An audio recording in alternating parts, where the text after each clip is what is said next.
There we are live. This is what I can see right now on my morning walk, Monday morning walk.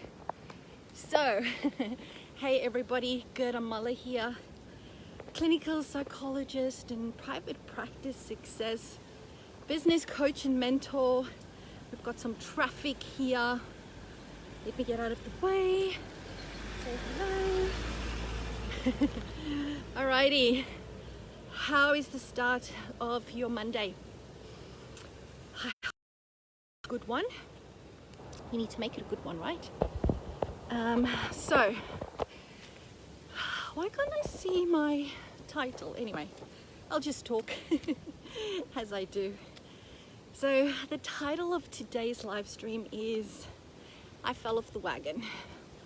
And I'm obviously on my morning run as per usual. Run to the halfway point, did a bit of 15 minutes of extra training, arms, squats, lunges, that type of stuff. And now I'm on the way back.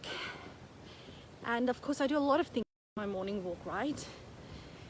And I just had this insight in terms of how my last 10 days have been.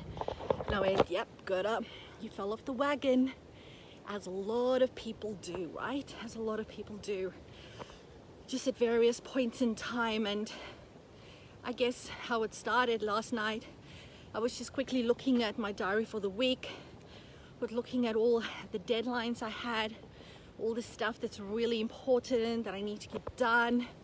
And I just went, oh my goodness, it's so much stuff, right? And I have an extra deadline because it is my birthday on Friday, and I've got family. That's my stepsister and her hubby is coming over to visit us. And yeah, you know, I want to have some time to spend with the family and stuff. My birthday is on Friday. I have a 4-day week and I like to get all my stuff done. So I decided that I'm going to cancel my Monday. And the hardest part was cancelling on Tess, my friend. So Tess and I was due to do the G&T show. Not gin and tonic, though gin and tonic is allowed, because we do it at midday. So, you know, as we say in South Africa, the plane has flown over, or the crow, I don't know, there's a saying that you can start drinking after midday. So gin and tonic is allowed if you so please, but the Gerda and Tess show. And I hate being the one to cancel. Absolutely hate cancelling on Tess, right? I'm happy for her to cancel on me, but I don't want to be the one to cancel. So I sent her a Vox and said, hey Tess, I'm not going to be able to do the podcast recording tomorrow, which is of course also live stream on Facebook. And I just said, honestly, my workload has caught up with me. You know, there was that moment that I thought, oh, I really need to give Tess a really great excuse for why I can't do it, because I feel bad for cancelling, because I don't want to let her down, right? I'm sure you know that feeling. When I've made a commitment that I'm going to do something, that I'm going to be there, I want to be there. And 99.9 of the times I can do that. But I just told her, you know what? No, honestly, my workload has caught up with me and I just need a day. Don't know a day for what, but I need a day. That's all I know. And of course she came back and went, it's perfectly fine, right? And of course I knew she was going to say that, but I also know that when she says it, that she means it, right? So there's a big difference between people that say stuff and whether they actually mean it. So I cancelled that. I've got nothing else on for today. And I'm probably going to do one of two things, right? I'm either going to get home and do nothing the whole day, which will be perfectly fine, or I'm going to have probably a very productive first half of the day, and then I'm going to do nothing, or I'll just be productive the whole day. So one of those three things really, right? But the fact of the matter is, it doesn't matter which one it is. It doesn't matter which one. When I'm getting home, I'm going to have a shower, and then I'm going to decide. And I'm just going to tune in and go, what do I really need? Okay, what do I really need? Yes, I've got a lot of deadlines, and maybe now I have this whole day in front of me to get it all done, and maybe I'll do that. But I'll first check in. If I first want to have an hour nap, that's what I'll do, right? That's what I'll do. And when I think back of the times when I was in private practice still as the principal on the ground, running my practice, you know, being there 5 days a week, as a lot of practice owners still are, I remember that once every 3 months or so, I would get to a point like this. I would get to a point where I would go, fuck me, I just need a day. I just can't anymore, right? And I would look at the next day and I would go, there might be clients booked, there might be team supervision booked, there might be other business meetings booked, but I would just get to that point where I just go, I'm gonna have to call in sick. I've got no other choice, I just need a day. And looking back, I so wish that I took a day for myself more often, right? And I think, and I normally would, but with all this stuff with COVID-19, my clients needing me more, you know, there being more need really for support and input and stuff in my communities, I haven't given myself that time. So I've really fallen off the wagon in terms of looking after that part of my self-care, right? So if you recognize this pattern in your life as a practice owner, where you work your ass off, you work yourself to the bone, and then some days you might go, far out, I just need a day, I just want to call in sick, then freaking do so, right? Freaking do so. If you are there this week, then I want to encourage you to take a day. Good morning, hello. I want to encourage you to do that, all right? Very, very important. And be mindful of these feelings of, oh my goodness, I'm gonna let someone down. My team is relying on me. My clients are relying on me. But I know it's particularly the team, right? As practice owners, we hate letting our team down. But you know what? It's not letting them down. If you are not looking after yourself, that is letting them down. Because you can't make the right decisions, strategic decisions, if you do not have your own time out, right? It's so, so important.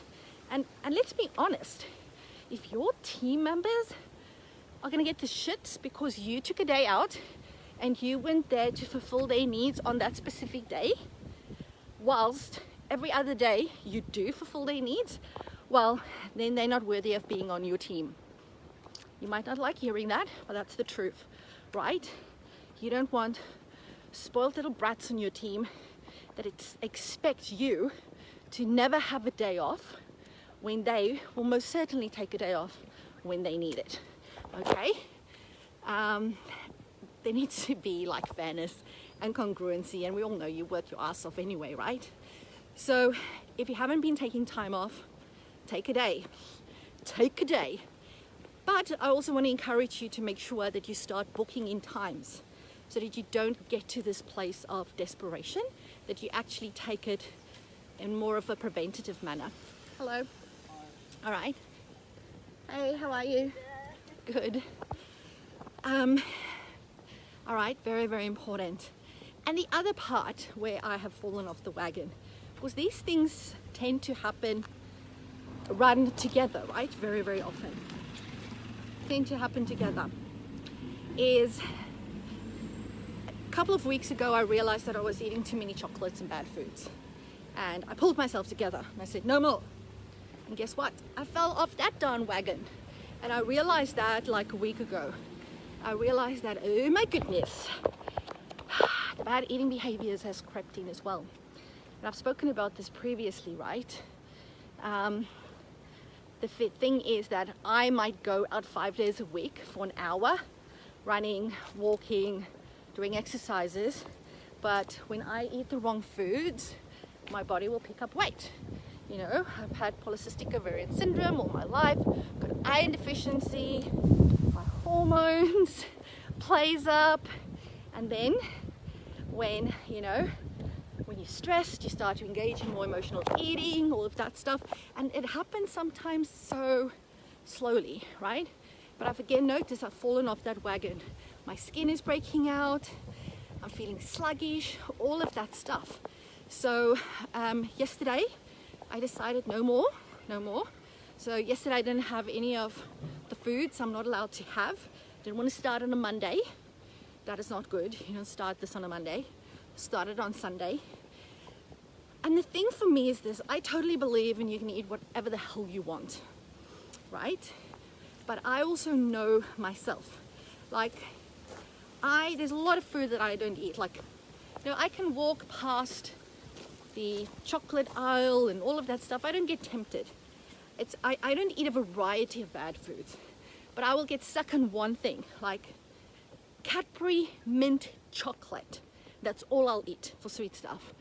And my savory thing is these boxes of honey soy crackers. I buy like 3 at a time, right? I do not hoard toilet paper. I hoard honey soy crackers. So if the world comes to an end, I can at least live for a day, because 3 boxes will be done in a day. I'm telling you, if I could actually live on those crackers and it'd be the only thing I need to eat, that's what I will eat. I have the crackers with this, you know, those round cheeses. It's called almond and apricot. I think it's cream cheese on top of those freaking crackers. Oh my goodness, I love it. Oh, sorry, humongous dead cane toad. I almost stepped on. Oh. All right, I can live on those things, right?